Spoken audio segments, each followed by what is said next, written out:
Sir விசிலோட start பண்ணலாமா? வரவிடாம பண்ணது யாரு? இந்த 37 நாள் கூட உட்கார வச்சுக்கல வீட்டுக்குள்ள. கேட்டா அவர் உட்காந்துட்டாங்க. அந்த வழி உண்மையான நல்ல மனுஷன் தான் அந்த வழி வருங்க. நான் சொல்றது தொடச்சிட்டு போறவங்கன்னா வந்து மனுஷனே கிடையாது.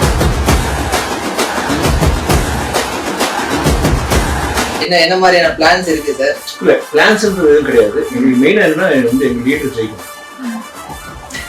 நேற்று சொன்ன மாதிரி இவருக்கு அதிகாரம் வரணும், பவர் வரணும், ஆட்டோமேட்டிக்கா மற்ற எல்லாமே தானே. தாவேகா அப்படின்றது வந்து ஒரு என்ன சொல்லுவாங்கன்னா ஒரு புது கட்சியா இருக்கலாம், 2 வருஷமா இருக்கலாம். என்ன சொல்லுவாங்க 25 வருஷம் கட்சியில இருக்கிறேன் இல்லைன்னு சொல்லுறது 2 வருஷம் தான் ஆயிருக்கு. மிகப்பெரிய சக்தி, மிகப்பெரிய சக்தி. இது நான் சொல்லக்கூடாது. 26 எலெக்ஷன்ல வந்து அந்த சக்தி என்ன அப்படின்றது எல்லாருமே பார்க்க போறாங்க. இப்பவே உங்களுக்கு என்ன சொல்றாங்க, சில விஷயங்கள்னால இவ்வளவு பெருசா இருந்தது ரொம்ப பெருசாகிட்டாங்க. அப்படி பார்க்கும்போது உங்களுக்கு கோவம் வருமோ வராது. நியாயமான கோவம் இல்லை. அந்த கோவம் தான் வந்து விஜய் சார் கோவம். அந்த கோவம் தான் எங்களோட கோவம். அவர் எங்க கோவம் அவர்கிட்ட இருக்கும் போது இவர் தான் எங்க லீடர் நாங்க சூஸ் பண்ணுவோம். நாங்க கேட்போம், டெஃபினட்டா கேட்போம். ஏன் இது பண்ணீங்க, ஏன் இது பண்ணலன்னு கேட்போம். மேடையில் ஏறி வேல்முருகன் அவரோட அந்த கலைஞனோட உட்கார்ந்து ஒரு ஆடின அந்த நடனம் அது வந்து அதுவும் வந்து ட்ரோல் செய்யப்பட்டது. அது என்ன விமர்சனம் பண்றது என்ன இருக்கு? இதை நான் சொல்றேன், பிரதம மந்திரி திருமதி மதிப்புக்குரிய இந்திரா காந்தி அவங்க ஆடலையா? படுகாசோட வந்து நம்ம ஜெயலலிதா ஆடலையா? யார் ஆடுது? என்ன மக்களோட தப்பு. அது விஜய் சார் மாதிரியே ஃபைனலா வந்து ஒருத்தர் பேசினாரு, கான்பிடண்டா இருங்க, வெற்றி நிச்சயம். தலைவரே வெற்றி நிச்சயம் சொன்ன விஜய் சார் அவரே ஓவர் வெல்ம் ஆயிட்டாரு. அவருக்கே ஆனந்த கண்ணீர் வருது. ஏன்னா அந்த மாதிரி விஷயங்கள் மற்ற கட்சியில் நடக்க மாட்டேங்குது. என்னோட தம்பி, எங்க அண்ணன், எங்க அப்பா அப்படி பாக்குறாங்க. அப்படி பாக்குற ஒரு மனுஷனுக்கு வந்து எனக்கு தெரிஞ்சு புரட்சி தலைவருக்கு அப்புறம் விஜய் சார் மட்டும்தான் கிடையாது. வேற எந்த தலைவர் நடுவுல தலைவர் வந்து போயிடாரு. பையன் வந்து ஒரு விஜயா இருந்தா அம்மாவையும் விஜய் ஆகிக்கிறாங்க, அப்பாவையும் விஜய் ஆகிக்கிறாங்க. பியூட்டிஃபுல்லா இவன் பையன் சொல்றது அம்மா அப்பா கேட்கிறாங்க, அம்மா நீங்க போடுப்பா, ஒரு வாட்டி பாருப்பா, அவர் வந்த நல்லது. பையன் சொல்லும்போது அப்பாவுக்கு யோசிப்பாங்க, ஆமா இத்தனை நாள் இங்க போட்டோம், இவ்வளவு விஷயங்கள் நடந்திருக்கு, சரி இவர் பண்ணுவோமே, பார்த்தா நல்ல மனுஷன் தெரியுறாரு, நடக்குது நடந்து போச்சுங்க. நான் சொல்றது என்ன, விஜய் சார் பொறுத்த வரைக்கும் உண்மையிலேயே ஹார்ட் ஆஃப் ஹார்ட் எல்லாருக்குமே தெரியும், எதிர இருக்கிறவங்களுக்கு தெரியும். நெஞ்ச தொட்டு சொல்ல சொல்லுங்க, இவர் வந்து அன்பிட், இவர் அரசியல் போவாங்க, அரசியல் இவர்கிட்ட கத்துக்கணும். பாலிடிக்ஸ்னா என்னன்னு இவர் கத்துக் கொடுப்பாரு, பார்த்துட்டே இருக்கும். இதுவரைக்கும் தமிழகம் பார்க்காத ஒரு வித்தியாசமான தேர்தலை பார்க்க போது அப்படின்னு சொல்றேன். ஹிஸ்டரியில இல்லாத ஒரு தேர்தலா இருக்குது. 2026 நீங்க பதிஞ்சு வச்சுங்க, ரெஜிஸ்டர் பண்ணி வச்சுங்க, மார்க் பண்ணி வச்சுங்க. கூட கேமரா முன்னாடி சொல்றேன், சரித்திரத்தில் இடம்பெறக்கூடிய தேர்தலா கண்டிப்பா 100% கால் வச்சா சொல்லுவோம். அப்படி இருக்கு காலம். நீங்க யார்? நான் ஒரே ஒரு மனிதர், மிஸ்டர் விஜய். அவ்வளவுதான்.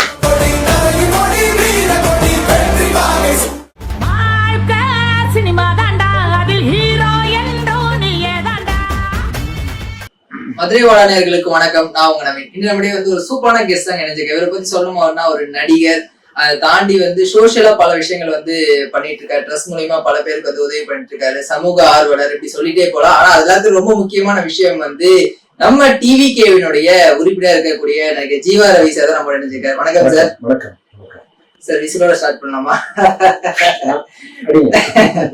Super sir. அதாவது உங்க முகத்தை பார்க்கும்போது அப்படி ஒரு உற்சாகம் வந்து இருக்குது. அது காரணம் வந்து விஜய் சாரா டிவிகேவா? டிவிகே தான். விஜய் சார் டிவிகேனா விஜய் சார் பிளஸ் 2 மனிதர்கள் இருக்காங்க. ஜெனரல் செக்ரட்டரி விஷயானந்த் சார், என் நண்பன் பார்த்திபன், அவரை விட்டுற முடியாது, Salem KS Sengottai. Okay super sir. சாரை கூட புசியான் சார் நீங்க மீட் பண்ணிருக்கீங்க. என்ன மாதிரியான பிளான்ஸ் இருக்கு சார்? இல்ல பிளான்ஸ்ன்றது எதுவும் கிடையாது. எங்களுக்கு மெயினா என்னன்னா வந்து எங்க லீடர் ஜெயிக்கணும். நேற்று சொன்ன மாதிரி இவருக்கு அதிகாரம் வரணும், பவர் வரணும், ஆட்டோமேட்டிக்கா மற்ற எல்லாமே தானே நடக்கும். முதல்ல இவர் ஜெயிக்கணும், அதுக்கு நம்ம உழைக்கணும். அது சின்சியரா உழைக்கணும், ஹார்ட் அண்ட் சோல் போட்டு. எப்படி நம்ம வர்ச்சுவல் வாரியர்ஸ் வந்து ஒர்க் பண்றாங்களோ சின்சியரா, அதுமாதிரி நாங்களும் சின்சியரா களத்துல இறங்கி இவருக்காக அப்படின்றத விட ஒரு நல்ல லீடருக்கு நம்ம ஒர்க் பண்ண போறோம். மக்களை விரும்பும் ஒரு லீடர், என்ன சொல்லுவாங்க, ஒரு தலைவன் அப்படின்னு சொல்றோம். மக்கள் விரும்பும் ஒரு லீடரை விரும்பும் மக்கள். அது மக்கள் சக்தின்றது ரொம்ப பெரிய சக்தி. அதுவும் இளைஞர்கள் கூட்டம் அதுல ஜாஸ்தி. சோ அந்த மாதிரி ஒரு லீடர் வர்றது வந்து நாட்டுக்கு நல்லது, மக்களுக்கு நல்லது.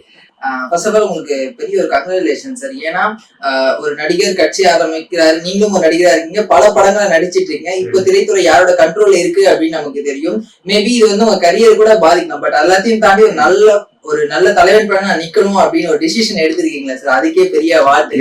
கண்ட்ரோல் இருக்கு இல்ல கண்ட்ரோல்ல இருக்கு சார். சொல்றேன், அப்படி வந்து சினிமாவை கண்ட்ரோல் யாராலையும் பண்ண முடியாது. சினிமா வந்து பொது சொத்து. அதாவது எல்லா கலைஞனுக்கும் வந்து சினிமா வந்து உண்மையிலே அது அவங்களோட சொத்து. ஆக்சுவலி ஒவ்வொரு கலைஞனும் சினிமா வந்து கொண்டாடலாம், தன்னோடதுன்றது கொண்டாடலாம். தவிர சினிமா ஒருத்தர் சார்ந்துதான் இருக்குன்றது தப்பான ஒரு விஷயம்.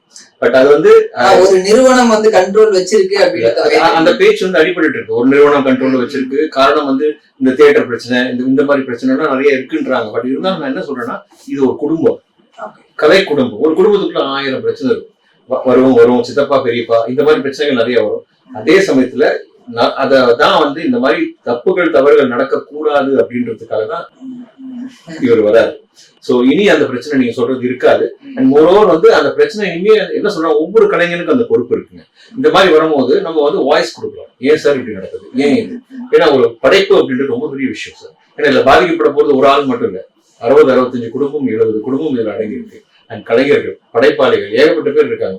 சோ நீங்க சொல்ற அந்த பாயிண்ட் வந்து 50-50%. பட் அந்த கட்ஸ் ஒன்று வேணும் இல்ல சார்? நம்ம கட்ஸ் தானே, கட்ஸ்னாவே இங்கதானே, கட்ஸ்னாவே வந்து விஜய் சார் தான். அந்த கட்ஸ் யாருக்கு வரும்னு சொல்லுங்க. ஒரு தனி மனிதர் ஆரம்பிக்கும் போது ஒரு மனிதர், அதுக்கப்புறம் கூட வந்து புஷி ஆனந்த் ஒரு மனிதர் சேர்றாரு, அப்போ ஒருத்தர் வராங்க. பட் ஆரம்பிக்கும் போது விஜய் சார் ஏத்து நின்றது வந்து 2 திராவிட கட்சிகள். 2 கட்சிகள் பெரிய ஜெயன்ஸ். அது இல்லாம மற்ற கட்சிகள் இருக்காங்க, அவங்களும் சாதாரண கட்சிகள் கிடையாது. அதை எடுத்து ஒரு சிங்கிள் மேன், அரசியல் பின்புலம் எதுவுமே இல்லாம சினிமா உச்ச நடிகரா உள்ள வர்றாரு. ஆனா அந்த 30 வருஷம் அவர் செஞ்ச ஒர்க் இருக்கு பாருங்க, கிரவுண்ட் ஒர்க் ஒண்ணு பண்ணாரு. களப்பணி அப்படின்றது களத்துல இறங்கி போய் செய்யணும்ன்றது கிடையாது. இருந்த இடத்துல இருந்து அவரோட நற்பணி மன்றம், மக்கள் இயக்கம், தமிழக வெற்றி கழகம், இப்படி படிப்படியா மக்களோட மக்களா வந்து ஒன்றிய ஆரம்பிக்கும் போது மக்களுக்கு ஆட்டோமேட்டிக்கா நம்பிக்கைன்னு ஒண்ணு வந்து அவர் மேல சூப்பரா வந்தது. அவரும் வந்து நம்பிக்கைக்குரிய மனிதரா நடந்துகிட்டு இவ்வளவு உச்சத்துல இருக்கும் போது எனக்கு இது வேணாம், நான் உங்களுக்காக இறங்குறேன். 200 கோடி இல்ல 300 கோடி அதெல்லாம் விட்டுருங்க. சில பேர் சொல்லுவாங்க இவர் 2 லட்சம் கோடி 2000 கோடி சம்பாதிக்க அவர் வந்துட்டாருன்னு. அரசியல்லாம் சம்பாதிக்க மட்டும்தான் இருக்காங்க, கிடையவே கிடையாது. இது வரைக்கும் அப்படிதான் இருந்திருக்குன்றது சொல்றவங்க யார் சொல்றாங்க, அதுதான் சொல்றேன்.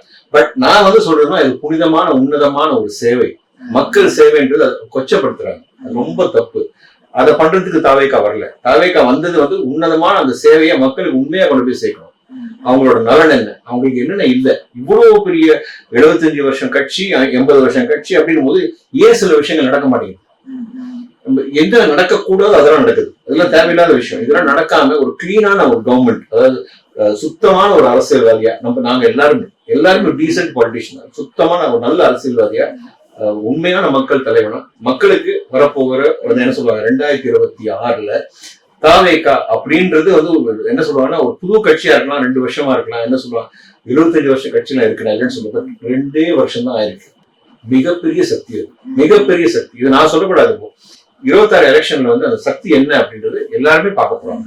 இப்பவே உங்களுக்கு என்ன சொல்றாங்க, சில விஷயங்கள்னால இவ்வளவு பெருசா இருந்தது ரொம்ப பெருசாகிட்டாங்க, ஜனநாயகன் அப்படின்ற ஒரு பிரச்சனை பெருசாச்சு. சரி, அது கோர்ட்ல இருக்கு, நம்ம அதை பேசக்கூடாது. பட் இருந்தாலும் அங்க பலம் அதிகமாச்சு. மக்களோட என்ன சொல்றாங்க சிம்பத்தின்றது கிடையாது, மக்களோட லவ், அந்த காதல் வந்து அந்த ஒத்த மனிதன் மேல அவ்வளவு ஜாஸ்தியாச்சு.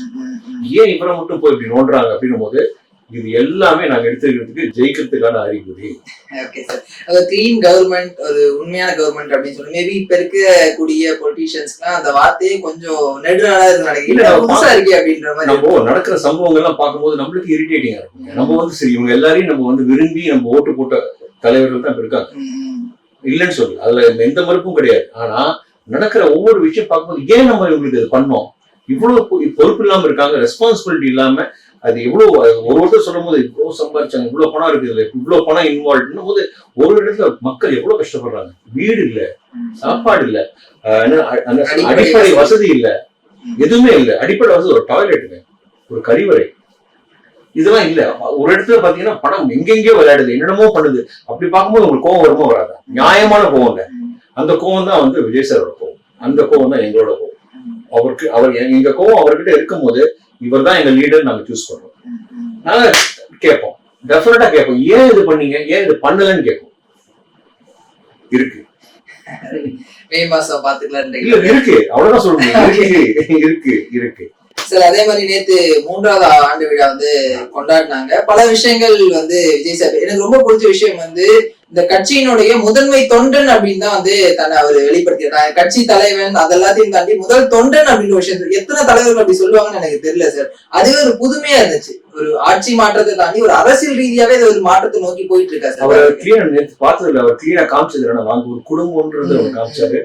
மேடையில ஏறி வேல்முருகன் அவரோட அந்த கலைஞனோட உட்கார்ந்து அவர் ஆடின அந்த நடனம், அது வந்து அதுவும் வந்து ட்ரோல் செய்யப்பட்டது. ட்ரோல் செய்யப்பட்டது. அது என்ன விமர்சனம் பண்றதுக்கு என்ன இருக்கு? இத நான் சொல்றேன், பிரதம மந்திரி திருமதி மதிப்புக்குரிய இந்திரா காந்தி அவங்க ஆடலையா? படுகா சோடல வந்து நம்ம ஜெயலலிதா ஆடலையா? யார் ஆடு? என்ன மக்களோட என்ன தப்பு? நீங்க வந்து நான் ஒண்ணு சொல்றேன், கரகாட்ட ஒரு கலை இருக்கு. அந்த கரகாட்ட கரையை வந்து கொச்சப்படுத்துற மாதிரி வந்து உட்காந்துட்டு இவங்களை ஆட விட்டு அது ஜாலியா அப்படி பாக்குறது, அது தப்பு. அதுவும் அந்த கலை வந்து நான் பாரம்பரிய கலை, கரகாட்டம்ன்றது பாரம்பரிய கலை. சோ அதை வந்து ஒரு அது என்ன சொல்லுவாங்கன்னா ஒரு ஒரு பாசிட்டிவ் மாதிரி ஆக்கிட்டாங்க. ஒரு கிளப்ல அப்படின்ற மாதிரி கிளப்ல நடந்து எப்படி நடக்கும் அப்படின்னு கொண்டு வந்து அந்த கலைஞர்கள் அவமானப்படுத்துற மாதிரி தான் அந்த விஷயம். அது ரொம்ப தப்பான ஒரு விஷயம். அது நான் ஏன் சொல்றேன்னா, அது வன்மையா கண்டிக்க வேண்டிய ஒரு விஷயம். அண்ட் மோரோவர் வந்து புனிதமான ஒரு நடனம்ன்றது, கலைன்றது ஒரு புனிதமான ஒரு விஷயம். கண்ணை மூடிட்டு உடனே கூத்தாடின்றாங்க. கூத்தாட்டம் என்னங்க அது? நடனம் அது ஒரு கலை, அதாவது பாரம்பரிய கலை. அந்த கலையில உள்ளவங்க வந்து பக்கத்துல வந்து ஆடு, நீ இங்க வந்து ஆடு, இது தப்பா? இல்ல ஒரு கலைஞனை மதிப்பு ஒரு கலைஞனுக்கு அவங்க கலைக்கு அந்த ஸ்டேஜ்ல ஏறி ஒரு மனுஷனுக்காக நாங்க பாடுறோம். ஒரு புது மனிதர் வந்து அரசியல் கட்சியில பிரவேசம் பண்ணிருக்காரு, மக்களுக்கு நல்லது செய்யணும்னு வராரு, அவருக்காக நான் ஒரு பாட்டு பாடுறேன். அவருக்காக போய் ஆடுறதுல என்ன தப்பு இருக்கு? அது எவ்வளவு சந்தோஷப்படுத்திருக்கோம். இப்போ இல்ல, ஒரு நாள் சந்தோஷம் கிடையாது. அது காலத்துக்கும் வேலுமுருகன் சார் கண்ணை மூணு அந்த காட்சி தான் வரும். கூட இருந்தது அவர் டாக்டர்னு நினைக்கிறேன். அண்ட் அந்த மகனும் விஜய் சார் ஆடும்போது பார்க்கும்போது ரொம்ப கண்கொள்ளா காட்சியா இருக்கும். தவறா அது என்னன்னா, மத்தவங்களுக்கு ஏன் இப்படி தவறா தெரியுதுன்னு எனக்கு புரியவே இல்லை. இங்கிலீஷ்ல ஒரு வார்த்தை இருக்கு, சொல்லாம வேணாமான்னு தெரியல, இடியாட்டிக்கா இருக்கு. இடியாட்டிக்கான ஒரு உடனே ஒரு ட்ரோல், உடனே ஒரு அது சொல்லணுமேன்றதுக்காக சொல்றாங்க. ஏன் மத்தவங்க சந்தோஷப்படுறதுக்கு ஒரு தப்பான விஷயத்த சொல்றாங்க எனக்கு புரியல. ஏன்னா அவர்கிட்ட வேற சொல்ல எதுவும் இல்ல சார். இல்ல, ஏன் சொல்றேன்னா, இது வந்து ஒரே மனுஷனை நீங்க பண்ணும்போது நீங்க எல்லாரும் அவரை பார்த்து பயப்படுறீங்க. உங்களுக்கு அந்த பயம் வந்துச்சு, ஒரு ஜெர்க் கொடுத்துட்டாரு, ஒரு எர்த்குவேக் வந்த, ஒரு பூமி அதிர்வு வந்த ஒரு அதிர்வு வரும். அந்த அதிர்வு அவங்க எல்லாரும் தாங்க முடியல. அவங்க ஆடிக்கிட்டே இருக்கு. இந்த ஒரு மனுஷன் தான் நம்மள ஆட விடுறான்றது தான் அவங்க வந்து ஏதாவது சொல்லிக்கிட்டே இருக்காங்க. பட் நல்லது, நாங்க எங்களுக்கு அது மேலும் மேலும் மேலும் மேலும் ஒரு வளர்ச்சி, நிறைய விஷயங்கள் கத்துக்கிறோம். ஒன்னே ஒண்ணுதான் சொல்ல, கலையை கொச்சப்படுத்தாதீங்க, கலைஞனை கொச்சப்படுத்தாதீங்க. ஒரு நல்ல விஷயம் அவர் பண்ணிருக்காங்க. அவ்வளவு நல்லா அந்த ஃபங்க்ஷன் போச்சு. எப்படி பேசினாங்க, சிங்க பெண்கள் எப்படி பேசினாங்க, தாவேக்காவோட சிங்க பெண்கள் பேசினதெல்லாம் பாத்துருக்கீங்க. சூப்பரா பேசினாங்க.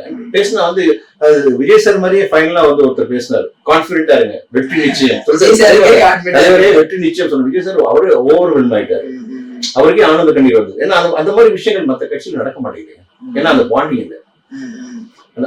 இப்ப தெரியுது நான் ஏன் சொல்றேன்னு. மக்கள் சக்தி ஏன் வந்து இவர் பின்னாடி கம்ப்ளீட்டா இருக்குன்றது காரணம், இவர் எப்படி நடந்துக்கிறாரோ அதை வச்சுதான் மக்கள். இவர் அவ்வளவு லவ் கொடுக்குறாரு, நாட்டுல இருந்து ஒரு மனுஷன் உன்னதமா நிஜமா உண்மையா கொடுக்குறாரு மக்களுக்கு. அதனாலதான் அவர் திருப்பி கிடைக்கும். மத்தவங்க கிட்ட அது இல்ல சார். விஜய் சார் டான்ஸ் ஆனதை பார்த்து நிறைய குழந்தைங்களா இருக்கட்டும், அவரோட வெல்விஷர்ஸா இருக்கட்டும், தொடர்லாட்டும் செம ஹாப்பி. காரணம் வந்து கரூர் இன்சிடென்ட்டுக்கு பிறகு அவரு ரொம்ப சோகமா இருந்ததெல்லாம் நம்ம வந்து பார்த்தோம். பட் தலைவனை இப்படி பார்க்கறது எங்களுக்கு ரொம்ப சந்தோஷமா இருக்குன்ற நிறைய பாசிட்டிவான விஷயங்கள்லாம் வந்து சொல்லியிருந்தாங்க. அவரு ரொம்ப நாள் கழிச்சு ரொம்ப ஹாப்பியா இருக்கட்டும் சார். அவர் பேச்சா இருக்கட்டும், அவர் நடந்துட்ட விதமா இருக்கட்டும், எல்லாமே செம்ம கான்பிடண்டா இருக்க, செம்ம ஹாப்பியா இருக்கு. நம்ம தாண்டா அப்படின்ற ஒரு ரேஞ்ச்ல இருக்காரு. கான்பிடன்ட் வருது இல்ல நம்மளுக்கு. அதாவது மக்களோட லவ் பாக்குறாங்க. இவ்வளவு விஷயங்கள் நடந்திருக்கு. இவ்வளவு கரூர் ஸ்டாம்பேடு பெருசா நடந்து பெரிய பாதிப்பு வந்துடும், இதோட எல்லாம் முடிஞ்சிச்சு நினைச்சாங்க. கம்பேக் கொடுக்குறோம், பவுன்ஸ் பண்ணி திருப்பி வரும். அந்த வழியில ஒரு 37 நாளும் என்னமோ வந்து அமைதியா இருக்கும். அந்த வழியை தாங்க முடியாம அமைதியா இருக்கும். அந்த வழியிலிருந்து நம்மளால வெளியே வர முடியல. அந்த காட்சி நம்ம கண்ணு முன்னாடி ஓடிக்கிட்டே இருக்கு. ஊடகங்களும் அதை வந்து அடிக்கடி பப்ளிஷ் பண்ணிட்டே இருக்காங்க, டெலிகாஸ்ட் பண்ணிட்டே இருக்காங்க. இப்படி இருக்கும்போது ஒரு தலைவன் என்னாலதான் வந்து இந்த மாதிரி நடந்துருச்சுன்னு நினைக்கக்கூடிய ஒரு தலைவன், ஆனா அவரால் நடக்கல. ஆனா அப்படிப்பட்ட ஒரு மனுஷன் அந்த வழியை விட்டு வெளியே வந்து மறுபடியும் வந்து நிக்கிறாரு அப்படின்னும் போது பெரிய விஷயம். எனக்கு தெரிஞ்சு வேற யாராவது கான்பிடன்ட் மட்டும் கட்ஸ், அவரோட வில் பவர். நான் அப்பவே சொல்லிட்டு இருக்கேன், விஜய் சாரோட சைலன்ஸ் வந்து ரொம்ப பெரிய விஷயம். அது வெப்பன், மிகப்பெரிய மிசைலோட ஸ்ட்ராங்கஸ்ட் வெப்பன் வந்து சாரோட சைலன்ஸ். அங்க ஏகப்பட்ட விஷயம் நடக்குங்க, ஏகப்பட்ட அனாலிசிஸ், ஏகப்பட்ட விஷயங்கள் திங்க் பண்றது எல்லாம் நடக்கும். சோ இது வந்து ஒரு மனுஷனை பண்ணி என்னன்னா அவரை வந்து இரும்பு மாதிரி இருக்காரு, பார்த்தா அது தெரியாது, அவர் இரும்பு தான், ஆனா ஒரு குழந்தை, எல்லாரையும் லவ் பண்ற ஒரு குழந்தை, ஆனா நல்லது செய்யணும் மட்டும் நினைக்கிறாரு. அவருடைய எந்த கரப்ஷன் இல்லை, எந்த விதமான கெட்டதும் கிடையாது. கேட்டா எதோ பேசுவாங்க, நம்ம அதெல்லாம் காதலியே போட்டுக்கலாம். அவர் சொல்றது என்ன, யாரையுமே நம்ம தப்பா பேசல, யாரையுமே குறை சொல்லல, எங்க நம்ம தப்பு நடக்குதோ நம்ம கேட்போம், ஏன் இது நடந்துச்சு அதுக்கு பதில் சொல்லுங்க, அதுக்கு உரிமை நம்மளுக்கு இருக்கு. இப்ப நம்ம இருக்கு, இப்ப நம்ம ஒண்ணு வேணாம், ஒரு ஃபேமிலி இருக்கோம், அப்பா அம்மா, அப்பா தப்பு பண்ணா இப்ப பையன் கேட்பான். இப்ப ஜென்ரேஷன் மாறிடுச்சு, முதல்ல ஜென்ரேஷன் வேற, அப்பா எந்த தப்பு பண்ணாலும் பையன் இப்படி இருப்பான். இப்ப அப்படி இல்ல, ஏன் பண்ண நீ, உனக்கு அறிவு இல்ல கேட்பான் டெஃபினட்டா. அந்த மாதிரி இப்ப ஜென்ரேஷன் மாறுது, மக்களும் மாறுறாங்க. யங்ஸ்டர்ஸ் நான் சொல்றது வந்து இளைஞர்கள், மாணவர் மாணவிகள், இவங்க எல்லாம் சேர்ந்து அவ்வளோ அவங்க வீட்டுல ஒரு அண்ணனா, ஒரு அம்மா வந்து தனக்கு பிள்ளையா, அப்பா வந்து தனக்கு பிள்ளையா, ஒரு அண்ணன் ஒரு தம்பி வந்து தனக்கு அண்ணனா, ஒரு பொண்ணு வந்து தனக்கு அண்ணனா, இப்படி பாக்குறாங்க. என்னோட தம்பி, எங்க அண்ணன், எங்க அப்பா, அப்படி பாக்குறாங்க. அப்படி பாக்குற ஒரு மனுஷனுக்கு வந்து எனக்கு தெரிஞ்சு புரட்சி தலைவருக்கு அப்புறம் விஜய் சாருக்கு மட்டும்தான் அது கிடைக்குது. வேற எந்த தலைவர், நடுவில் தலைவர் வந்துட்டு போயிட்டாங்க. ஜெயலலிதா அம்மா வந்து அம்மான்னு சொன்னாங்க, அதுக்கப்புறம் விஜய் சார் தான் எனக்கு தெரிஞ்சு. மத்த எல்லாம் தலைவர் சொல்லுவாங்க, சொல்லுவாங்க கட்சி தலைவர்னு சொல்லுவாங்க, இல்ல முதலமைச்சர் சொல்லலாம், இல்ல வந்து மந்திரின்னு சொல்லலாம். அப்பா அண்ணன் இந்த வந்து சொல் வந்து இவருக்கு மட்டும்தான் கொடுக்கும், இவருக்கு மட்டும்தான் அது கிடைக்கும். ஏன்னா நம்ம என்ன கொடுக்குறோமோ அதான் நம்ம ரிட்டர்ன். 100% இஸ் வர்த், 100% இல்ல 1000% வர்த்தான ஒரு மனுஷன். ஏன்னா நீங்க சொன்ன ஒரு பாயிண்ட் எனக்கு ரொம்ப பிடிச்சதுன்னா, சில சமயம் நம்ம விஜய் சார் டல்லா பார்த்துருக்கோம், என்னோட லீடர் நான் சொல்றது ரொம்ப டல்லா பார்த்துருக்கோம். பட் நேற்று ரொம்ப சந்தோஷமா பார்த்தோம், எல்லா இடத்துலயும் நம்மளுக்கு பாசிட்டிவா இருக்கு, நம்மளுக்கு இன்னும் கான்பிடென்ட் வருது, தைரியமா இன்னும் கேட்கலாம், தைரியமா இன்னும் பண்ணலாம், நல்லது இன்னும் பண்ணுவோம். நம்ம வந்து ஒரு 20% இப்படி பண்ணிட்டு இருக்கோம்னா இதை பார்க்கும்போது நம்மளுக்கு இல்லடா 100% பண்ணணும், இப்படி ஒரு கான்பிடென்ட் வரும். லீடரே எப்படி இருக்கும்போது நம்ம வந்து இன்னும் ஆக்டிவா கவன் கெட் அப் அப்படின்னு தான் ஆயிடும். அவர் சோர்வடைஞ்சா நம்ம சோர்வடையும். இதுதான் மேத்தமேட்டிக்ஸ். சோ நேற்று செம்மையா இருந்தது, உட்கார்ந்தாரு, ரசிச்சாரு, அவரோட ஃபேஸ் ரியாக்ஷன்ஸ் கேப்சர் பண்ணது கேமராஸ்க்கு எல்லாம் நன்றி. ஏன்னா அதெல்லாம் கிடைக்காது. நீங்க சினிமால பார்த்ததான், சினிமால வந்து அது நடிக்கிறான்னு சொல்லலாம். பட் எனக்கு தெரிஞ்சு விஜய் சாரோட கேரக்டர்ஸ் எல்லாமே அவரோட ரியல் கேரக்டர்ஸ். பிகிலா இருக்கட்டும், சர்க்காரா இருக்கட்டும், வாட் எவர், மெர்சலா இருக்கட்டும், தெரியாது, அவரோட ரியல் கேரக்டர்ஸ். அவர் நடிச்சு நீங்க எங்கேயுமே பார்த்துக்க முடியாது. நான் கத்தி அவரோட பண்ணிருக்கேன், ரியல் ஆக்டர், ரியல் ஆக்டர். அது இதான் சொல்றேன், அது அவரோட பவர். அது அந்த இதுல வந்து பாத்தீங்கன்னா அந்த தொண்டர்கள்னு சொல்லாம அவரோட பிள்ளைகளா தான் பார்த்தாரு. என்னவா ஒன்ஸ் மோர்ன்றாங்க, 3 வாட்டி பண்றாரு, உரிமையை கேட்கறாரு, அவரு சிரிச்சுக்கிட்டே பண்றாரு. அதுதான் வந்து ஒரு மனிதன் வந்து ஒரு நல்ல சந்தோஷமா, ஆரோக்கியமா, கான்பிடண்டா இருக்காங்கிறதுக்காக ஒரு அடையாளம், இருக்காருன்றதுக்காக ஒரு அடையாளம். நீங்க சொன்னீங்க அந்த எமோஷனல் பாண்டிங், ஒவ்வொரு வீட்லயுமே அவர் சொன்ன மாதிரி ஒரு விஜய் இருக்காரு. சூப்பர் வார்த்தை இல்ல? அதாவது இப்போ என் வீட்லயும் ஒரு விஜய் இருக்காரு. அது வந்து ஆணா இருக்கலாம், பெண்ணா இருக்கலாம், எந்த உருவனா இருக்கலாம். பட் நான் பார்த்த வரைக்கும் மெஜாரிட்டி ஒவ்வொரு வீட்லயும் 3 விஜய் இருக்காங்க. ஆமா, மேக்ஸிமம் எடுத்தீங்கன்னா 50% எடுத்தீங்கன்னா ரெண்டு விஜய் எடுத்துக்கலாம். 100% நீங்க போய் சர்வே எடுத்தீங்கன்னா 3 விஜய் இருப்பாங்க. இப்ப என்னன்னா பையன் வந்து ஒரு விஜயா இருந்தா அம்மாவையும் விஜய் ஆகிக்கிறாங்க, அப்பாவையும் விஜய் ஆகிக்கிறாங்க. பியூட்டிஃபுல்லா இவன் பையன் சொல்றது அம்மா அப்பா கேட்கறாங்க, அம்மா நீங்க அப்பா போடுப்பா, ஒரு வாட்டி பாருப்பா, அவர் வந்தா நல்லது. பையன் சொல்லும்போது அப்பாக்கு யோசிப்பாங்க, ஆமா இத்தனை நாள் இங்க போட்டோம், இவ்வளவு விஷயங்கள் நடந்திருக்கு, சரி இவர் பண்ணுவோமே, பார்த்தா நல்ல மனுஷன் தெரியுறாரு. இப்படிதான் மாறும். நான் ரொம்ப ஆச்சரியப்பட்டு பாக்குற விஷயம் என்ன சார், இப்ப மத்த கட்சிகள் எல்லாம் வந்து அந்த கட்சியினுடைய நிர்வாகிகள், தொண்டர்கள் போய் கேம்பெயின் பண்ணுவாங்க. ஆனா விஜய் சாருக்கு வந்து பொதுமக்கள் கேம்பெயின் பண்ண, நீங்க சொன்ன மாதிரி அவங்க வீட்டுல இருந்து கேம்பெயின் பண்றாங்க. அந்த கேம்பெயின் வந்து வீட்டுல இருந்து ஆரம்பிக்குது, அவங்க பக்கத்து வீடு அப்படிதான். நான் சொல்றது ஒரு படம் மாதிரிதான், வேர்ட் ஆஃப் மவுத். ஒரு படம் பார்த்துட்டு வெளியே வரும், சூப்பரா இருக்குன்னு சொன்னா ஒரு 10 பேர் போவாங்க. இப்ப இது எப்படி இருக்குன்னா, பெரியவங்க எல்லாம் இப்ப நான் சொல்றேன் பாருங்க, இப்போ இன்னுமே சில கிராமங்கள்ல எம்ஜிஆர் சார் உயிரோட இருக்காருன்றது இன்னும் நம்பிக்கிட்டு இருக்காங்க. நீங்க அவர் இறந்தாருன்னு போய் சொன்னீங்கன்னா அப்படி சொல்றேன் அவங்க ஊர்ல. ஏன்னா கிராமங்கள்லாம் எம்ஜிஆர் சார் வந்து வாழ்ந்துட்டு இருக்காங்க, தெய்வமா கடவுளா பாக்குறாங்க. குக்கிராமம், அங்க வந்து நுழையவே முடியாது, அந்த இடத்துல இவர் தான் அப்படின்னும் போது அந்த இடத்துல விஜய் சார் இருக்காரு. எப்படி வந்தாருங்க? வேற எந்த தலைவர் பேராவது அவங்க சொல்லுங்க. வயசான அந்த பாட்டி இவங்க எல்லாம் வந்து ஒண்ணு திமுக ஓட்டு போட்டவங்க, இல்ல அதிமுக, இதுதான் அவங்களோட ஓட் பேங்க். பூத்துக்கு போனாங்கன்னா ரெட்டையில டப்புன்னு குத்திடுவாங்க, சூரியன் டப்புன்னு குத்துவாங்க. இந்த எலெக்ஷன் அது நடக்காது. இது நான் ஒன்னே சொல்றேன், it is going to be a very big political war, non-violent, அகிம்சையோட, எந்த விதமான கத்தியின்றி ரத்தமின்றி எதுவுமே இல்லாம சரித்திரத்தில் இடம்பெறக்கூடிய ஒரு அரசியல் வாக்குச்சாவடியா இருக்கும். அவர் வந்து ஒரு ஃபர்ஸ்ட் மாடலே சொல்லியிருந்தாரு, இது வரைக்கும் தமிழகம் பார்க்காத ஒரு வித்தியாசமான தேர்தலை பார்க்க போகுது அப்படின்னு சொல்றேன். ஹிஸ்டரியில இல்லாத ஒரு தேர்தலா இருக்கும். 2026 நீங்க பதிஞ்சு வச்சுங்க, ரெஜிஸ்டர் பண்ணி வச்சுங்க, மார்க் பண்ணி வச்சுங்க. கூட கேமரா முன்னாடி சொல்றேன், சரித்திரத்தில் இடம்பெறக்கூடிய தேர்தலா அது கண்டிப்பா இருக்கும். 100% இருக்கும். இளைஞர்கள் தாண்டி ரொம்ப ஆச்சரியப்பட விஷயம் வந்து பெண்களுடைய சப்போர்ட் சார். ஏன்னா இந்த கவர்மெண்ட் வந்து அண்ணா முடிஞ்சிச்சு மேட்டரு. நீங்க எப்படி வேணா எடுத்துக்கலாம். அறிஞர் அண்ணாவோட ஆசீர்வாதம் கூட அங்க இருக்கு. அண்ணான்ற வார்த்தை யாருக்குமே கிடையாது. பட் ஏன் சொல்றவர்னா, அந்த அண்ணான்ற வார்த்தை உங்களுக்கு வேற யாராவது தலைவரை நீங்க நேம் பண்ணுங்க. எவ்வளவு தலைவர் உங்களுக்கு தெரியல. நவீனுக்கு தெரியாத தலைவர் இருக்கா? எவ்வளவு இன்டர்வியூஸ் எடுத்திருக்கீங்க? யாருக்காவது ஒரு வார்த்தை அந்த அண்ணான்ற வார்த்தை போதா? என் புள்ள அப்படின்னு யாராவது சொல்றாங்க, அது புரட்சி தலைவருக்கு மட்டும்தான் இருந்துச்சு. அதுக்கப்புறம் வந்து விஜய் சார் மட்டும். இது ஆணித்தரமான உண்மை. நான் கட்சியில இருக்கிறதுக்காக நான் சொல்லல.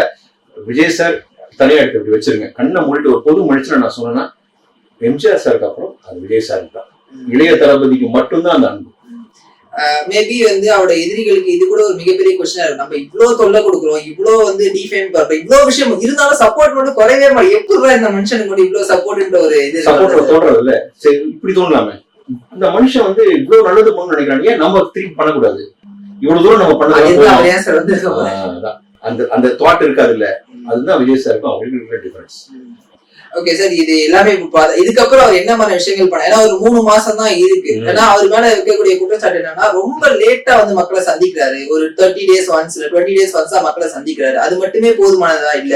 உண்மையை சொல்றது, பெரிய லீடர்ஸோட ஹிஸ்டரி எடுத்து பாத்தீங்கன்னா அடிக்கடி மக்களோட இதுல பிரசன்ஸ் கொடுக்க மாட்டாங்க. நீங்க நல்லா கவனிச்சு பாருங்க. பிரசன்ஸ் கொடுக்க மாட்டாங்க, கொடுக்க கூடாதுன்றதுக்காக கிடையாது. அதுதான் ஹைரார்கி எனக்கு தெரிஞ்சு. நீங்க டெய்லி வந்து பாக்குறதுனால என்ன ஆயிட போகுது டிஃபரன்ஸ்? நீங்க பாக்காதனால என்ன ஆயிட போகுது டிஃபரன்ஸ்? விஜய் சாருக்கு எங்காவது ஒரு எண்ணியோட வந்து அன்பு குறைச்சதா? ஆனா மக்கள் வந்து அவர் எங்களுக்காக வரணும்னு ஒரு ஆசை தானே வருவாரு. அதுதான் அவனுக்கு. அதான் அவர் நேற்று என்ன சொன்னாரு, அந்த டைம் டெஃபினட்டா அங்க வெளியே வரப்போம், வராம இருக்க போகுது. அதுக்கான ஒரு நேரம் வரணும். இப்ப வந்து அவர் வரலாம்னு நினைச்சிட்டு இருக்க டைம்ல தான் உங்களுக்கு கரூர் கொண்டு நிக்க வச்சாங்க. வெளியே வந்து சார் ஆட்டோமேட்டிக்கா வந்து மக்களோட இன்டராக்ட் பண்ண ஆரம்பிச்சாச்சு. எல்லார்கிட்டையும் பேச ஆரம்பிச்சிட்டாரு. வேன்ல இருந்து எல்லாம் நிறைய விஷயங்கள் பண்ணிட்டாரு. இதுக்கு மேல ஒரு மனுஷன் எங்க ரோடுக்குள்ள டிரைனேஜ் குள்ள இறங்கி நிக்கணுமா? என்னங்க அநியாயமா இருக்கு. வந்து சார் வர விடாம பண்ணது யாரு? இந்த 37 நாள் கூட உட்கார வச்சிங்களா வீட்டுக்குள்ள? கேட்டா அவர் உட்காந்துட்டாங்க. அந்த வழி உண்மையான நல்ல மனுஷன் தான் அந்த வழி வருங்க. நான் சொல்றது தொடச்சிட்டு போறவங்கன்னா வந்து மனுஷனே கிடையாது. சாதாரணமா ஒரு இவ்வளவு பெரிய விஷயம் நடந்துச்சு போப்பா அப்படின்னு போனோம்னா மனுஷனை மதிக்கவே கூடாதுன்ற அந்த வழியை எடுத்துக்கிறாங்க. ஐயோ இந்த குடும்பம் இவ்வளவு பேர் இறந்துருக்காங்க. அது கொடூரமான சாதாரணமான இழப்பு இல்லை. அது சாதாரணமா அவங்க இறக்கல. எவ்வளவு விஷயங்கள் நடந்திருக்கு. அப்படின்னு அந்த வழி தூக்கமே வராது. அப்படிப்பட்ட ஒரு 37 நாள் வழிதான் அவர் அனுபவிச்சார். அதுக்கப்புறம் கம்பேக் கொடுத்தாரு. ஆனா இப்போ மக்களை சந்திக்க போற நேரம் வந்தாச்சு. 2026 அப்படின்றதுதான் களம். அந்த களத்துக்கு அவர் ரெடி ஆயிட்டு இருக்காங்க. ஏன்னா மத்தவங்க எல்லாம் வந்து ஆல்ரெடி இருந்து கொட்டை போட்டு பிறண்டு எழுந்திச்சு வந்தவங்க தான். ஃபர்ஸ்ட் 2 வருஷம் கட்சி இது. ஃபர்ஸ்ட் காலை தூக்கி ஓங்கி வந்து தரையில வைக்க போறாரு. அது வந்து கன்ஃபார்மா அது டெஃபினட்டா மக்களா தான் இருக்கும். அது தாங்குவாங்களான்னு ஃபர்ஸ்ட் பாருங்க. அதை தாங்குவாங்களா, எதிர்த்து நிக்கிறவங்க தாங்குவாங்களா? ஏன்னா எந்த ஒரு தலைவனுக்குமே அன்கன்ட்ரோலபிள் கிரௌட் கிடையாதுங்க. ஃபர்ஸ்ட் ஒண்ணு நீங்க வந்து ப்ராப்பரா டிசிப்ளின்டா நீங்க வந்து அதை கண்ட்ரோல் பண்ணணும். இந்த மாதிரி அசம்பாவிதம் நடக்காம பார்த்துக்கணும். அந்த பயம் தான் வந்து அவர் தடுக்கிறது, வேற எதுவுமே கிடையாது. வீட்டுல இருந்து இங்க வராருங்க, இவ்வளவு பெரிய கூட்டம் பின்னாடி ஓடி வராங்க. ஏதாவது உளுந்து ஒருத்தர் அடிப்படுதுன்னா யார் பொறுத்தது? அதுவும் அவர் மேலதானே சார் வரும். இப்போ பீச்ல வந்து ஒண்ணு பண்ணாங்க, என்ன விமானம் கண்காட்சி. அது யார் மேல தப்பு சொல்வீங்க? 5 உயிர் போச்சா? முதல்வர் துணை முதல்வர் அங்கதான் இருந்தாங்க, நடக்கும். 5 உயிர் போச்சா? இன்னொரு வழியை திறந்து விட்டு மத்தவங்களை பாதுகாப்பா அனுப்புறாங்க. அப்புறம் அதை யார் கேட்பா? நான் எதுக்கு சொல்ல வரேன்னா, அதுவும் அது வந்து இவங்களாலதான் நடந்துச்சு கரூர்னா, இது வந்து இவங்களாலதான் நடந்துச்சுன்னு சொல்லுவாங்க ஆட்டோமேட்டிக்கா. ஏன் அதை விட்டுட்டாங்க? அதுக்கே இவ்வளவு ப்ரெஷர் இல்லை, அதுக்கே இவ்வளவு கேள்வி இல்லை. நான் சொல்றது ஒண்ணு இல்லை, அது சிம்பிள். இதெல்லாம் என்னன்னா அவங்க பண்ற தப்புக்கு வந்து பின்னாடி ஃபீல் பண்ண போறாங்க, அது வேற. நான் சொல்றது அது இல்லை. நான் சொல்றது என்னன்னா, நடந்து போச்சுங்க. நான் சொல்றது என்னன்னா, விஜய் சார் பொறுத்த வரைக்கும் உண்மையிலேயே ஹார்ட் ஆஃப் ஹார்ட் எல்லாருக்குமே தெரியும், எதிர இருக்கவங்களுக்கு தெரியும். நெஞ்ச தொட்டு சொல்லுங்க, இவர் வந்து அன்ஃபிட், இவருக்கு அரசியல் தெரியாது. அரசியல் இவர்கிட்ட கத்துக்கணும். பாலிடிக்ஸ்னா என்னன்னு இவர் கத்துக் கொடுப்பாரு, பார்த்துட்டே இருக்கேன். அதே மாதிரி அவரோட கூட இருக்காங்க பாருங்க. நான் வந்து அவங்க ஃபுட் சோல்ஜர்ஸ் சொல்லுவேன். ஃபுட் சோல்ஜர்ஸ்ன்ற களம்ல இறங்கி நிற்கிறாரு மக்களுக்காக. அவங்க வந்து சோல்ஜர்ஸ். அவங்க நல்ல பாலிட்டிஷியன்ஸா மாறி வருவாங்க. ரசிகரா இருந்து, தொண்டனா இருந்து ஃபுட் சோல்ஜர்ஸா மாறுறவங்க தான் எங்க தாவேக்கா அவர் ஃபேமிலி. அதுக்கு ரொம்ப நாள் கழிச்சு ஒரு எளிய மனிதர் வந்து வேட்பாளர் நிப்பாருன்னு நினைக்கிறேன் சார். வேற இதுக்கு முன்னாடி நம்ம பாக்கல, ஒரு பணக்காரன் ஒரு செல்வாக்கு அவங்கதான் வேட்பாளர் கிடையாது. எலைட் அரசியல் கிடையாது. எல்லாரும் என்ன சொன்னா எலைட் அரசியல் தான் பண்றாங்க. எலைட் அரசியல் கிடையாது. நான் உள்ள போயிருக்கேன், தாவேக்கா உள்ள போனேன். நார்மல் மக்கள் தான் அங்க பார்க்க முடியும், பாமரன் தான் பார்க்க முடியும். அண்ணே வணக்கண்ணே அண்ணே அப்படின்னு எங்க இருந்து ஒரு தூத்துக்குடிண்ணே நிக்கிறேன், ஏதாவது செய்யணும்னு ஒரு நினைக்கும் போது அது இங்கதான் பாத்துக்கிறேன். பிராங்கா சொல்றேன், இங்கதான் பாத்து. மற்ற இடத்துல போனீங்கன்னா என்ன சம்பாதிக்கலாம், இது என்ன பண்ணலாம், இங்க என்ன காசு வரும், அங்க இப்படி நிறைய விஷயங்கள் நடந்துகிட்டு இருக்கிற டைம்ல இப்படி ஒரு மனிதர் உள்ள வரும்போது, அவரை சார்ந்த மக்கள் உள்ள வரும்போது எல்லாம் மாறும். இப்போ அந்த 2026 எலெக்ஷன் வரைக்கும் என்ன வேணா பேசிக்கிட்டு பேசுறது தானே வாய் இருக்கு. ஆனா நடக்க போற விஷயங்கள் அனைத்துமே பாருங்க. இனி அடுத்தது இந்த வாய்கள் பேசுதா இல்லையா அப்படின்றது நீங்க பாப்பீங்க. விஜய் சார் கட்சி யாருக்குமே நிறைய பேர் சொன்ன விஷயம் வந்து இவரெல்லாம் தாக்கு பிடிக்க மாட்டாருப்பா, போயிடுவாருப்பா அப்படின்னு. ஆனா இன்னைக்கு வந்து விஜய் அப்படின்ற ஒரு மனிதர் தான் மத்த எல்லாருமே அரசியல் பண்ணாங்க. டிஎம்கே, ஏடிஎம்கே, பிஜேபி, காங்கிரஸ் அரசியலே இல்ல. சோ இவங்க எல்லாரும் சேர்ந்து இவங்க எல்லாரும் ஒரு கட்சி, விஜய் அவர்கள் கட்சி. அப்படிதான் இப்போ பாலிடிக்ஸ் வந்து போயிட்டு இருக்கு. இப்போ என்ன உன்னையும் ரஜினி சார் சொன்ன விஷயம் நான் சொல்றேன். 10 பேர் ஒருத்தர் எதிர்த்தான்னு வச்சுங்க, அவன் தான் தலைவர். அது சிம்பிள் மேட்டர். விஜய் சார் தான், வேற யாருமே இல்லையே. இப்ப விஜய் சார் மாதிரி ஒருத்தர் மக்கள் சக்தியோட ஒருத்தர் வந்து இல்ல அப்படின்னா அரசியல் கலவை உங்களுக்கு சூடு பிடிக்காது. ஊடகங்களுக்கு ஏது செய்தி, உங்களுக்கு எல்லாம் ஏது டிஆர்பி, யாரு போய் நீங்க இன்டர்வியூ எடுக்க போறீங்க, யாரு போய் நீங்க பார்க்க போறீங்க? காரசாரமா சுட சுட பிரியாணி, சரி நான் வெஜிடேரியன் சொல்லிட்டேன், வெஜிடேரியன் சுட தோசை, இட்லி, இப்படி களம் வந்து அப்படி இருக்கு. கால் வச்சா சுடும், அப்படி இருக்கு களம். இது யாருனால? ஒரே ஒரு மனிதர், மிஸ்டர் விஜய். அவ்வளவுதான். அவர் மீது பல்வேறு குற்றச்சாட்டுகளுமே வந்து வெளில வந்து பேச மாட்டாரு, மக்களை சந்திக்க மாட்டாரு, அரசியல் பண்றாரு. இது எத்தனை நாள் சொல்லுவாங்க? எத்தனை நாள் வெளியே வந்துட்டாரு. அவர் தான் வந்து எங்க மாநாடு ஃபர்ஸ்ட் எங்க நடந்தது? விக்கிரவாண்டி. அதுக்கப்புறம் வந்தாச்சு பாண்டிச்சேரி, வந்தாச்சு ஈரோடு, வந்தாச்சு கரூர். போகும்போது நீங்க செஞ்ச வேலைக்கு வந்து எங்க மேல தப்பு சொல்லக்கூடாது. ஜாலியா ஒரு மனுஷன் அடுத்து 10 நாள் வந்தா, ஆனா இந்த ஆளு கவலையே கிடையாது. எவ்வளவு பேர் இறந்துருக்காங்க, ஜாலியா வந்து அடுத்த மீட்டிங் பேசுவோம். இதுக்கும் பேசுவாங்க, அதுக்கும் பேசுவாங்க. அவர் செய்யுது அவரோட இயல்பு என்ன தெரியுமா? என்னோட சைலன்ஸ், நான் பண்றது கரெக்ட், எனக்கு பின்னாடி ஒரு மக்கள் இருக்காங்க, என்ன வேணா பேசிக்கிட்டு நல்லதை நோக்கி நம்ம போறோம். மக்கள் பணி, நம்ம மக்களுக்கு நல்லது செய்ய வந்திருக்கோம். இதெல்லாம் தேவையே கிடையாது. உன் கொள்கை என்ன, உன் மேனிஃபெஸ்டோ கொஞ்சம் சொல்லுப்பா. எதுக்கு சொல்லணும்? உன் மேனிஃபெஸ்டோ சொன்ன கட்சியெல்லாம் கரெக்டா பண்ணிட்டாங்க. நான் கேட்கறேன், கொள்கையே எங்க கொள்கை தான், உன் கொள்கை நீ வச்சுக்கீங்க, என்ன பண்ணீங்க? எவ்வளவு பிரச்சனை இருக்கு நாட்டுல. விரல் சொன்னா எல்கேஜி ஸ்டூடெண்ட் சொல்லிடும் என்ன ப்ராப்ளம், அடிப்படை ப்ராப்ளம் எடுத்து சொல்லுவோம். ஒரு ரோடுல இருந்து எடுத்தீங்கன்னா எரிச்சலா இருக்கும். எங்க டைவர்ஷன், எங்க டைவர்ஷன்? ஒரு பிரசவத்துக்கு ஒரு லேடி போறாங்க, அந்த இடத்துல ரோடு பிளாக். கண்ணு முன்னாடி நடந்த இன்சிடென்ட், கீழே விழுறாங்க, நடந்திருக்கு, சொல்ல வேணான்னு பாக்குறேன். இப்படிப்பட்ட ஒரு இடத்துல வந்து யாரு பொறுப்பு சொல்லுவீங்க? அந்த இடத்துல இருக்க யார சொல்லுவீங்க? அந்த பர்டிகுலர் கவுன்சிலரா, இல்ல பர்டிகுலர் கழக செயலாளரா, இல்ல மாவட்ட செயலாளரா, இல்ல எம்எல்ஏவா, இல்ல மந்திரியா, இல்ல கவர்மெண்டா? எல்லாமே சேர்ந்துதானே கடைசியில் எங்க போய் கைவிப்பாங்க? கடைசியில் எங்க பேசுவாங்க? இது அவங்களுக்கு தெரியணும். இப்ப ஒண்ணும் இல்ல, சிம்பிள். அவங்களை விட்டுருங்க. எங்க தொண்டர்கள் யாரோ ஒருத்தர் மேல ஏறினத்துக்கு, கிழிச்சதுக்கு, தேட்டர்ல போய் மங்காத்தா படம் வரும்போது சண்டை வந்து போட்டாங்க அப்படின்னு சொன்னதுக்கெல்லாம் டிசிப்ளின் இல்ல விஜய் சாரோட இருக்கு. ஆனா இதை யாரோ பேர்ல யார் வேணா செய்யலாம். ஜஸ்ட் பிகாஸ் தாவேகா கொடி இருக்குன்றதுக்காக படியை தூக்கி நம்ம மேல போடக்கூடாது, தப்பு. அதே மாதிரி எங்க தொண்டர்கள் வந்து ரசிகரா இருந்தாங்க, இல்லைன்னு சொல்லல. ரசிகரா இருந்து சரி எம்ஜிஆர் சாருக்கு எல்லாம் ரசிகரா இருந்து தொண்டரா மாறணும். தொண்டரா மாறி டிசிப்ளின் ஆகி இப்போ கொஞ்சம் கொஞ்சமா ஆகி நல்ல பொலிட்டிஷியனா மாறிக்கிட்டு வராங்க. இது வரைக்கும் அரசியல் பேசாத அந்த இளைஞர்கள் இன்னைக்கு அரசியல் பேசுறாங்க. அதுதான் நான் ரொம்ப வியப்பா பாக்குறேன் சார். ஏன்னா இளைஞர்கள் எப்போ அரசியல் பேச ஆரம்பிக்கிறாங்க, அப்பவே வந்து ஒரு சமூகம் வந்து அடுத்த கட்டத்தை நோக்கி நல்ல கட்டத்தை நோக்கி போகுது. ஆரோக்கியமா ஒரு கட்டத்தை நோக்கி இந்த சமூகம் போகுது. நாடு நல்லா இருக்கும். இனி வந்து ஒரு நல்ல தலைவர்கள் கிடைப்பாங்க, நல்ல பொலிட்டிஷியன்ஸ் கிடைப்பாங்க. நீங்க பயப்படவே தேவையில்லை. உங்களுக்கு எப்பவுமே தலைவர் நல்ல தலைவரா வந்துட்டா உங்களுக்கு கீழ்மட்டம் இருக்கு பாருங்க, கவுன்சிலர்ல இருந்து, வார்டுல இருந்து, இதுல இருந்து உங்களுக்கு நல்ல மனிதர்கள் கிடைப்பாங்க. மக்களோட பிரச்சனையே இருக்காது. அது வாட்டர் தண்ணி வரும், அது வாட்டர் கிளீனா இருக்கும், ட்ரைனேஜ் எங்கேயும் இருக்காது. இன்னொரு பக்கம் டிசிப்ளின், லா அண்ட் ஆர்டர். எவனாச்சும் வந்து போதைன்னா அந்த தண்டனை வந்து அவன் எது இமேஜின் கூட பண்ணிக்கூடாது. பெண்கள் மேல கை வச்சானா அவ்வளவுதான், கை இருக்காது. இது ஜனநாயக நாடு தான். ஆனா இந்த மாதிரி தண்டனை தான் வந்து இதை குறைக்கும். ஏன்னா எவ்வளவு அநியாயம் நடந்திருக்கு இந்த சமீபத்துல, எவ்வளவு அநியாயம் பண்ணிருக்காங்க. கற்பழிப்பு, வயசு வித்தியாசம் பார்க்காம போதையை போட்டு அவனுக்கு அம்மா யாரு, அக்கா யாரு, தங்கச்சி யாரு, அண்ணன் யாரு, தம்பி யாரு எதுவுமே தெரியாது. சும்மா ஒருத்தன் வரான், ஒருத்தன் வேலை செய்யறான் பாவம் ஜொமேட்டோல, அவனை போய் வெட்டுறது. இதெல்லாம் வந்து உங்களுக்கு கண்ட்ரோல் ஆகும், டெஃபினட்டா கண்ட்ரோல் ஆகும். நல்ல உங்களுக்கு நல்ல லீடர்ஸ் வரும்போது, நல்ல லீடர் ஒருத்தர் வரணும், அவர் கீழே இருக்கிறவங்க எல்லாருமே வந்து குட்டி குட்டி லீடர்ஸ் ஆகும். அவங்க இருக்கிற இடத்த வந்து பயங்கர சுத்தமா கட்டுக்கோப்பா வைப்பாங்க. அப்ப எல்லாமே கரெக்டா பார்க்கலாம் சார் எந்த மாதிரியான இம்பாக்ட் ஒரு தேர்தலில் டிவிக்கு ஏற்படுத்த போகுது அப்படின்ட்டு. ரொம்ப நன்றி சார். நன்றி நன்றி தேங்க்யூ.